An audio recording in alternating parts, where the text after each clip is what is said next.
జమిలీ ఎన్నికల పేరుతో రాష్ట్ర హక్కులను కాలరాసేందుకు కేంద్ర ప్రభుత్వం యత్నిస్తుందని సిపిఎం పొలిట్ బ్యూరో సభ్యులు బివి రాఘవులు అన్నారు.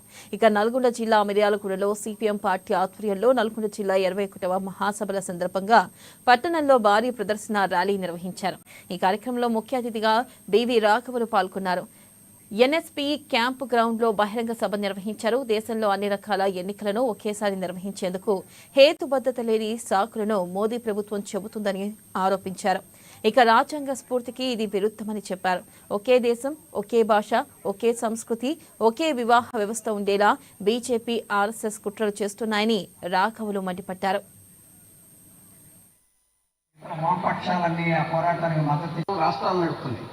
ఆసుపత్రులు ఎవరు నడుపుతున్నారు? రాష్ట్రాలు నడుపుతుంది.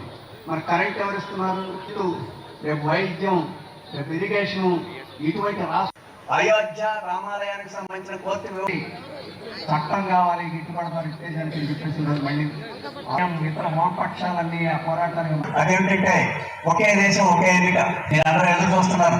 జనవరి నాటికల్లో మనకి స్థానిక సంస్థల ఎన్నికలు వస్తాయి. స్థానిక సంస్థల ఎన్నికల్లో మన పార్టీ సత్తాలు దాటుకోవాలి, ప్రజల కోసం పనిచేసేవాళ్ళం, ప్రజల కోసం నిలబడతామని చెప్పేసి ప్రజలు అనుకోవాలని చెప్పేసి మోడీ గారు ఏమంటున్నారంటే ఇక ఇన్నిసార్లు ఎన్నికలు ఉండవు. పార్లమెంటు, అసెంబ్లీ, పంచాయతీ, జడ్పీటీసీలు, ఎమ్మెల్సీలు అన్ని ఒకే రోజు జరుగుతాయి. ఒకే దేశం ఒకే అట్లాంటి పద్ధతి ప్రవేశపెట్టాలంటున్నాడు. ఆ పద్ధతి కనుక వస్తే మన దేశంలో ప్రజాస్వామ్యం అనేది నాశనం అయిపోతుంది. ప్రాంతీయ పార్టీలు అనేది నాశనం అయిపోతుంది. రాష్ట్రాల యొక్క పరిస్థితి గురించి, రాష్ట్రాల యొక్క సమస్యల గురించి పట్టించుకునేవాడు ఎవడు? ఇక కేంద్రంలో ఎవడో మోడీ గారు ఉంటారు, నన్ను చూసి ఓటేయండి అంటారు, ఆయన చూసి ఓటేస్తాం, లేకపోతే ఓటేయకపోతాం.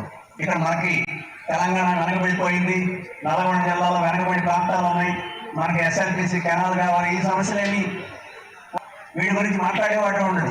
అటువంటి పద్ధతిలో ఈరోజు ప్రజాస్వామ్యం నాశనం అయ్యే పద్ధతిలో ఒకే దేశం ఒకే ఎన్నిక అని చెప్పేసి ఈరోజు అందుకని వాటానికి మనం వ్యతిరేకించాలి ప్రజలకి. అదేమిటంటే ఒకే దేశం ఒకే ఎన్నిక. మీరు అందరూ ఎదురు చూస్తున్నారు. జనవరి